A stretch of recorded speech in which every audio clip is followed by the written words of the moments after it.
This is your slide, It baby. is. You go, take it. So, actually, no, okay. Well, so I'll say it and then you tell the story, remember? Because I don't want to tell the story. Maybe. Okay. So, don't so remember. we're listing off the gifts and we're about to kind of put them in a spiritual warfare frame of mind. But we're doing this for clarity, for you guys to understand what's available, what things to put on your prayer list, right? But we're not doing it for you to say, well, my gift is prophecy, and so I might join the worship team or the prayer team, but I'm definitely not going to stack chairs because that's where my gifting is here. You could go ahead and tell the story. Okay. Where'd you So go? I just Okay. want to say administration is on there. Helping is on there. Like helping other people is a gift from the Holy Spirit. Mm-hmm. And some people, let's be real, they're just better at it than other people. But I'm pretty sure Jesus never said, oh, you know what? You don't need to help. Right? So there was a church plant that our pastoral friends were helping some other people plant a church. And they invited us to come and kind of help get things started every once in a while. And so we drive a couple of hours to go help them do this. And there's this worship leader. Now, granted, they are in a bougie part of Southern California. He is nice. And he is a very gifted performer. Good singer, good guitar player. And he would make some interesting worship choices. But he would do them really well. Well, service would end, people are leaving, and they needed to clean everything. And we're like, hey, come over, help us stack some chairs. So we're stacking up chairs, and he goes, oh, I don't stack chairs. That's not in my gift mix. And then he walked away. Everybody was like, in your gift mix? Like, you're not gifted enough to stack chairs, or you're too gifted to stack chairs. Like, what does that mean? So we make a joke about that all the time. Whenever we're having to like reset the room over there. So when we were setting up for Seder, in the back of my mind, I'm like, this ain't my gift mix. Right?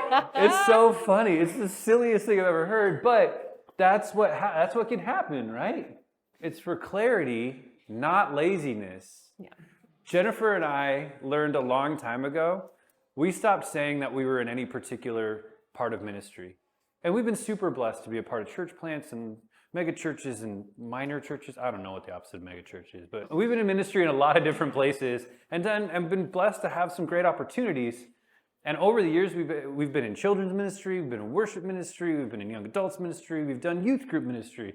I've taught from the pulpit a couple of times.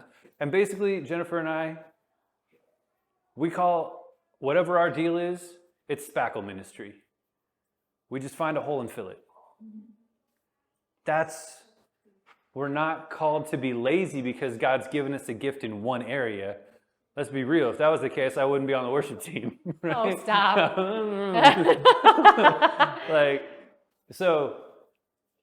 Yeah, it's not to be lazy. Yeah. So, for example, this is where the military idea comes in. Have you guys ever seen the movie where, they're in battle, it's war, and they're getting some bullets coming in, some missiles, and someone gets taken out who is fulfilling a role. And when that person gets taken out, which is horrible and sad, the other people in the group, they have to fill that role, right? They might, maybe it was a superior officer. Maybe that person's not ready to fill that role, but they have to. Or maybe it's something like medical or food. Maybe you're better on the field, but right now, your battalion, it needs someone to peel potatoes. That's okay. And it's kind of like the human body, really, where if there's a part of your body that's injured or, at any stage, whether it's extreme or minor, the other parts of the body will try and compensate for that. And sometimes that's to its own detriment, and you have to be careful about that. But a really easy way to think about this is, for example, if someone was blind, all of a sudden the ears start working overtime to where a blind person may be able to hear way more things than we can normally because they're attuned to that. Now, is that the ears gift mix? No, it is not. But when we're in a family, sometimes it's not about, as much as we want you guys to learn who God's made you to be and to operate in those giftings that come the easiest to you, because those are there and those are real and we should figure out what those are. But in times when the family needs something, you step in, you fill the role. Yeah, another example is just when you stub your toe. And the pinky toe, right? You know, you've caught your toe on like a table leg or something, just the pinky toe. It's like this big. It's like this big. And you hit that thing and you almost go down, right? Just,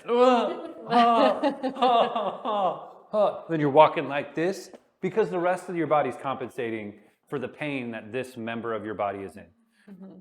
And this is why we need to help the other members of the body. If they're hurting, we help them get healthy and get right, whatever kind of hurting they have, right? Whether physical, spiritual, emotional, social, financial, whatever it is, we work together.